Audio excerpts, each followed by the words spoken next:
4번, 혈액세포의 한 종류로 인체 방어 기능을 수행하고 있는 백혈구 작용으로 옳은 것은, 이 백혈구에 대한 이야기를 이제 하고자 한다면 할 얘기가 굉장히 많은데 여기서는 너무 단순한 기능을 물어보고 있죠. 백혈구 하면 식균 면역을 담당합니다. 뭘 담당해요? 식균 면역. 이 백혈구는요, 적혈구와 달리 핵을 가지고 있는 유핵세포입니다. 핵을 가지고 있다는 거지. 그래서 유전적인 정보를 담고 있는 혈구예요. 우리가 혈액 안에서 혈구, 그러니까 세포의 단위로 존재하는 애는 백혈구, 적혈구, 혈소판, 이렇게 세 가지로 이해하시면 좋습니다. 순환기계 할 때 제가 설명을 좀 드렸고요. 백혈구는 식균 면역을 담당하고, 적혈구는 너무나 멋진 빈과 함께 하지요. 원빈, 현빈, 기무빈 아니고 무슨 빈? 그렇지, 헤모글로빈. 헤모글로빈이라고 하는 물질을 가지고 있는 것이 적혈구의 특성입니다. 그리고 혈소판은 판이라고 하는 이 단어가 의미하듯이 혈관이 파열돼서 밖으로 출혈이 있을 때 그 혈관벽을 막는 혈액 응고를 돕는 역할을 하는 혈구입니다. 자, 그래서 우리 혈액 안에 세포의 형태로 존재하는 3개의 혈구가 있는데 그중에 백혈구는 핵을 가지고 있고 적혈구와 혈소판은 핵을 가지고 있지 않은 그런 특성의 혈구 세포라고 이해하시면서 이 백혈구는 뒤에 다시 한번 설명이 되겠지만 5개의 형태로 존재하거든요. 그래서 이 혈액계, 림프계, 신체 전반에 이 핵을 가지고 그 자리에서 식균과 면역을 그때그때 담당하는 중요한 혈구 세포입니다. 이 백혈구.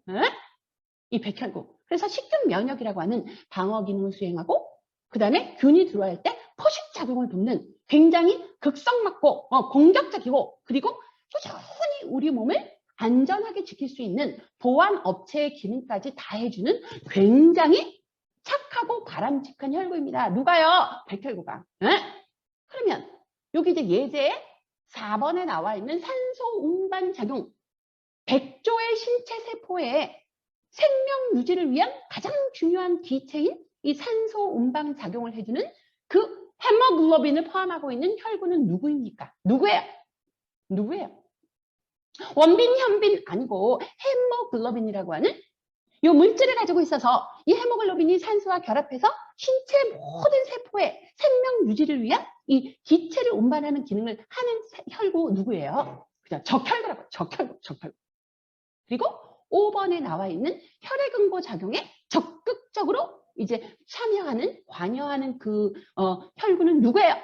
그래, 혈소판. 이 3개의 혈구 세포는 우리 몸에서 너무나 중요한 작용을 하기 때문에 돌아가면서 여러분 시험에 자주 출제가 되고 있죠. 4번은 지금 식균 작용을 하는, 식균 면역을 담당하는 백혈구만 가볍게 물어보고 있어요. 왜? 1회 모의고사이기 때문에.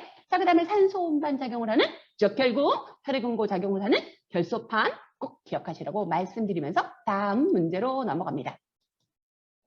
자, 5번. 평소 꾸준한 운동과 건강한 생활 습관을 가진 한 여성이 최근 요실금 증세 때문에 외부 출입을 두려워하게 됐어요. 자, 평소 꾸준한 운동과 건강한 생활 습관을 가진 여성인데요. 최근에 요실금 증세가 나온다고 하면 그냥 여러분들이 생각해 보기에 생애 주기 중에서 어느 단계에 이제 진입한 나이일 가능성이 있을까요? 산모가 아니라면 아기를 낳은 뒤에 산욕 가슴 아파 노화래.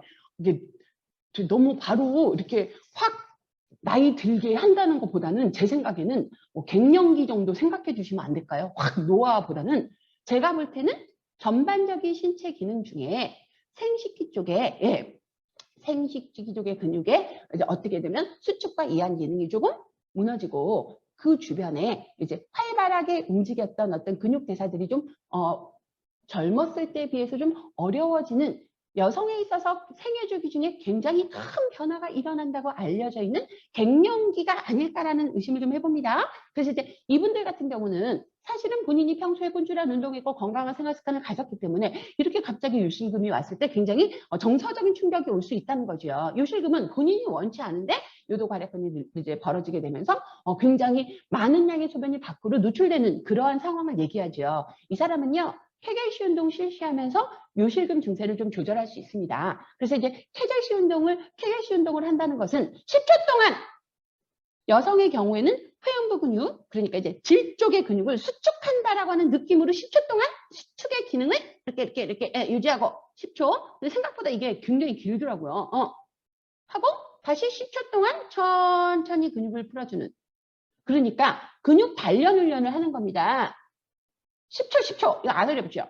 그 10초 동안 천천히 질 쪽의 회음 근육을 수축한다라고 하는 느낌으로 이렇게 시간을 갖고 수축을 시키고 그 근육을 다시 천천히 10초 동안 이렇게 이완시키는 것을 한 30개 또는 50개 정도 꾸준히 실천하게 되면 실금이 악화되는 것을 예방할 수 있고, 그리고 이제 실금이라고 하는 것은 갱년기 때, 또 폐경기 지나 노화기 때, 이제 어떻게 보면 노화와 관련된 생리적인 반응으로 우리가 받아들여야지 이거를 굉장히 큰 충격으로 받아들이지는 않아도 된다라고 하는 개념을 여러분들이 간호교육을 통해서 전달해야 된다는 것이죠. 여러분, 케겔시 운동 몇 초?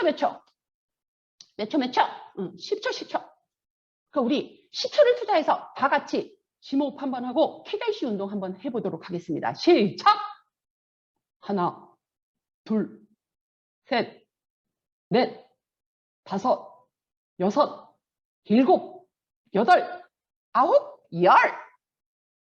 하나, 둘, 셋, 넷, 다섯, 여섯, 일곱, 여덟, 아홉, 열. 이거 봐요. 어렵다니까요. 자, 이렇게 30번, 50번 반복하면서 케겔시 운동을 하는 것으로 실금 증상에 대한 이제 이 완화가 가능하다는 거죠. 그래서 이제 초기 단계에서는 케겔시 운동, 그리고 이제 노화가 되기 전에 이것들을 꾸준히 해온 사람과 그렇지 않은 사람은 요실금에 있어 굉장히 다른 증상을 경험할 수 있다는 거, 여러분들이 간호교육에서 굉장히 중요하게 생각하시면 좋을 것 같습니다.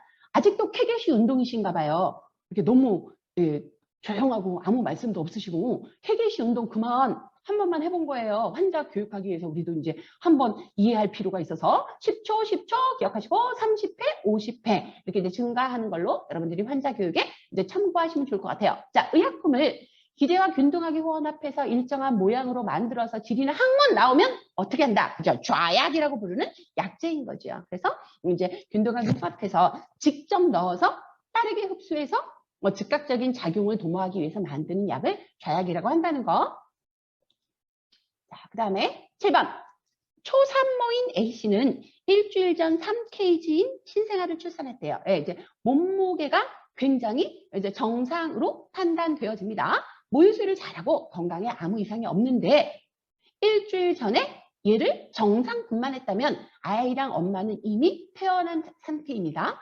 그런데 아기가 10% 정도 체중이 감소됐다고 하는 것에 대해서 우려를 나타내고 있는 거예요. 여러분, 지난주보다 이번 주에 제 몸무게 10kg가 감소됐다고 하면 너무나 행복하죠. 진짜 그런 다이어트 방법이 있으면 세상에. 그런데 신생아들은요, 생애 주기에서 태어나자마자부터 딱 28일이라고 하는 그 일정 기간 동안에 이제 단위에 속하는 아이들 같은 경우는요, 태어나면서 태반으로부터 공급받던 호르몬도 감소하고요. 그 다음에 태변도 배출을 합니다. 3, 4일부터 태변이 꾸준히 배출되기 시작하고요. 그리고 먹는 거에 비해서 대사량이 조금 더 활발합니다. 그러니 정상적인 신생아를 하더라도 태어나서 일주일 정도 되면서 체중이 10% 정도는 감소될 수 있다는 거예요. 이해되시죠? 그러니까 요거는 정상 신생아에게서 아무 문제 없는 체중은 여기서는 10%라고 나오는데요. 학문적으로는 5 내지 10%라고 하는 정의를 생리적 체중 감소의 정의로 알고 계시면 좋아요. 그래서 조금 어렵게 내시려고 하는 출제 의뢰를 갖고 있는 출제위원이 만약에 7% 정도, 7 내지 10%, 5 내지 10%라고 이제 이렇게 변수를 주는 경우들이 있는데요. 최대 10%까지 감소될 수 있는데 그건 아무 문제 없다. 왜? 기존에 엄마 뱃속에서 있을 때 호르몬도 공급받고 아무것도 안 하고 그냥 영양분이 충분히 이제 흡수되고 이렇게 됐었기 때문에 그때에 비해서 아이가 기초대사도 활발해지고 먹는 것은 또 생각보다 활발하게 이렇게 섭취하는 단계는 아니에요. 왜? 소화기가 태어나면서부터 활발하게 활동을 하지는 않거든요. 태어나면서 아기가 가지고 태어난 복강의 장기 중에서 가장 반응이 느리다고 하는 것이 오히려 위장관계거든요. 그러다 보니까 먹는 거 대비 활동이 좀 많아지고 모체로부터 공급받던 호르몬도 중단되고 또 태변이나 소변을 배출하면서 어쩔 수 없이 자연스럽게 받아들여지는 체중 감소가 바로 뭐다? 생리적 체중 감소. 문제가 있어서 탈수, 발열, 기타 등등의 문제로 또는 기초대사 질환, 우리 이제 대사성 질환이라고 알고 계시죠? 이런 대사 질환을 앓고 선천성 대사 이상을 앓고 있는 애들 경우에는 소화 흡수할 수 있는 효소가 부족해서 먹지 못해서 체중이 막 빠지는 애들이 있거든요. 그러한 경우는 우리가 생리적이라고는 얘기하지 않고 병리적 체중 감소라고 얘기해요. 병리적. 아파서 체중이 감소되는 거, 먹지 못해서 소화 흡수할 수 없어서 계속 구토해서 이렇게 빠지는 체중은 병리적 체중 감소라고 하고, 건강하고 이상이 없고 수유를 잘한다라고 하는 정의가 있으면 생리적 체중 감소라고 합니다. 그래서 태어날 때 체중에 비해서 몇 프로, 5 내지 10%가 감소할 수 있다라고 하는 자연스러운 반응, 여러분들이 기억하시면 좋을 것 같아요.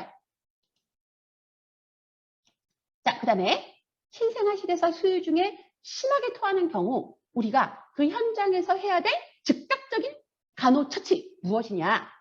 아기를 일단 토하게 되는 경우에 기도가 앞에 있고 식도가 뒤에 있기 때문에 잘못하게 되면 토하면서 질식이 유발돼서 호흡곤란으로 문제가 발생할 수 있기 때문에 아기를 옆으로 눕히거나 엎어놔서 이제 토하게 될 이 토물들이 기도로 들어가지 않고 밖으로 나올 수 있도록 체위 변경을 취하고 바로 이제 윗선 간호사에게 보고하는 것이 가장 빠르다는 거죠. 이거는요, 이제 응급처치 하나의 방법이기 때문에 신생아실에서 아이들이 가끔 이렇게 이제 좀 심하다 싶게 토하는 경우들을 우리들이 많이 확인할 수 있기 때문에 그때 응급적으로 어떻게 하는 것이 좋냐를 물어보는데요. 이 이유를 미리 좀 설명을 해드리고 싶어요. 제가 왜 뒤에서 문제가 조금 심화되면서 이 이유에 대해서도 여러분 시험에 출제가 되거든요. 지금 특별하게 필기는 하지 마시고 그냥 제 얘기를 좀 집중해서 들으시면서 신생아는 왜 영아와 아동에 비해서 수유하고 나서 또는 수유 중에 토할 수밖에 없느냐라고 하는 부분에 대해서 한번 제가 해부학적으로 설명을 드릴게요. 여러분, 사람이 소화기 계통을 보게 되면 구강에서 음식을 삼켜서 식도를 통해 위장으로 보내는 것이 첫 번째 소화 과정인 거죠.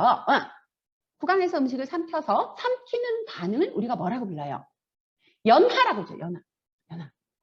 연하 작용을 통해 식도 괄약근의 연동 운동을 통해 자연스럽게 위장으로 음식물이 들어가게 됩니다. 그러면 위장에 음식물이 들어가게 되면 이제 얘는 하부 소화기관으로 전달되어야 되는 특성상 식도와 위 사이에 있는 분문이라고 하는 또는 들문 들어간다라고 하는 뜻이에요. 들문 또는 분문이라고 하는 이 구간이 이렇게 닫힙니다. 입을 다물듯이 얘가 식도에서 위로 들어왔으니 역류하지 않게 해야지 해갖고 어떻게 해요? 하고 입을 다뭅니다. 이 다무는 기능이 제대로 완성되기까지는 생후 약 6개월의 시간이 필요합니다. 그럼 답 나왔네요. 얘 왜 자꾸 토해요? 신생아들은 먹다가 왜 자꾸 역류를 해요? 그죠?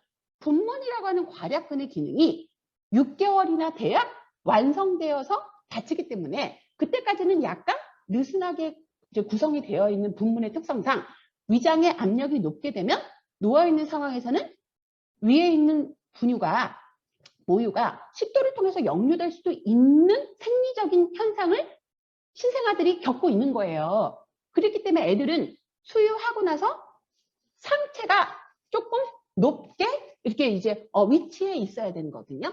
아기들 모유 수유하고 나서 어떻게 해야 되냐면 똑바로 눕지 않고 앙화유로 눕히지 않고 상체를 좀 들어놔야 위에 고여있는 우유가 이제 분문이 열려있기 때문에 압력에 의해서 위장 운동의 압력에 의해서 식도를 통해 역류되어서 질식으로 유발되는 경우가 감소하게 되는 거거든요. 그래서 이제 8번에서는 해부학적으로 신생아들은 아직 분문 괄약근의 기능이 완성되지 않아서 완성되는 그 시점을 약 6개월이라고 기억하신다면 어찌됐든 수유 중에 토하거나 수유 후에 역류하는 것들이 그 이후에 6개월 이후에 아이들에 비해서 좀 자주 빈번하게 발생할 수 있고, 우리가 뭐 이렇게 얘기하면 그렇지만 돌연사를 하는 과정 중에서도 얘가 기도로 넘어와서 질식이 되어서 사망하게 되는 경우들도 종종 확인이 됐었다라는 거예요, 과거에. 그래서 우리는 신생아 수유 후에 신생아의